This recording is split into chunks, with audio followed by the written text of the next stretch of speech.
Ananias Nana Nani Homes, a paradise for senior citizens, Coimbatore. Phase 7 booking started.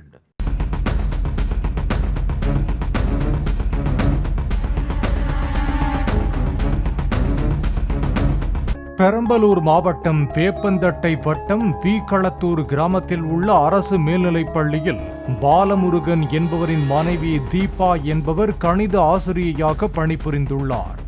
அதே பள்ளியில் அறிவியல் ஆசிரியராக பணிபுரிந்த குரும்பலூர் கிராமத்தைச் சேர்ந்த வெங்கடேசன் என்பவருக்கும் தீபாவுக்கும் தகாத உறவு ஏற்பட்டுள்ளது. தீபா மாற்றுத்திறனாளி என்பதால் அவரின் கணவர் பள்ளிக்கு சென்று வர கார் வாங்கி கொடுத்துள்ளார். கடந்த நவம்பர் மாதம் 15ஆம் தேதி வேலைக்கு சென்ற தீபா அதற்கு பிறகு வீடு திரும்பவில்லை. இதையடுத்து தீபா தனது காருடன் மாயமானதாக தெரிகிறது. கடந்த நவம்பர் 29ஆம் தேதி கோவையில் தீபாவின் கார் மீட்கப்பட்டது. இந்த நிலையில் தீபாவை சக ஆசிரியரான வெங்கடேசன் கொலை செய்து எரித்தது தெரிய வந்துள்ளது. போலீசார் தீவிர தேடுதல் வேட்டை நடத்தியும் வெங்கடேசனை பிடிக்க இயலவில்லை.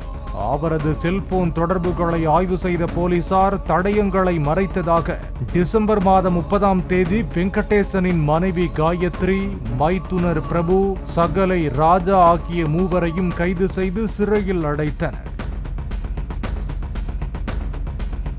இதையடுத்து தனது இருசக்கர வாகனத்தை எடுக்க சுங்கச்சாவடிக்கு வந்த வெங்கடேசனை கைது செய்த போலீசார் பெரம்பலூர் கொண்டு சென்று விசாரணை நடத்தினர். அப்போது ஆசிரியை தீபாவுடன் தகாத உறவு இருந்ததாகவும் அவரிடம் அவ்வப்போது நைசாக பேசி லட்சக்கணக்கில் பணம் பெற்றதாகவும் ஒரு கட்டத்தில் கொடுத்த பணத்தை திரும்ப கேட்டு அவர் நெருக்கடி கொடுத்ததால் காட்டுக்குள் அழைத்து சென்று சுத்தியலால் அடித்து தீபாவை கொலை செய்ததாக வெங்கடேசன் தெரிவித்துள்ளார். சடலத்தை காரின் டிக்கியில் வைத்து புதுக்கோட்டைக்கு கொண்டு சென்று தீ வைத்து எரித்ததாகவும் போலீசாரை குழப்புவதற்காக காரை கோவையில் விட்டு தப்பியதாகவும் கூறியுள்ளார்.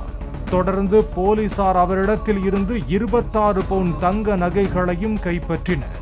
இது தொடர்பாக வீக்களத்தூர் போலீசார் 6 பிரிவுகளின் கீழ் வழக்கு பதிவு செய்துள்ளனர். தற்போது வெங்கடேசன் திருச்சி சிறையில் அடைக்கப்பட்டுள்ளார். Ananias Nana Nani Homes, a paradise for senior citizens, Coimbatore. Phase 7 booking started.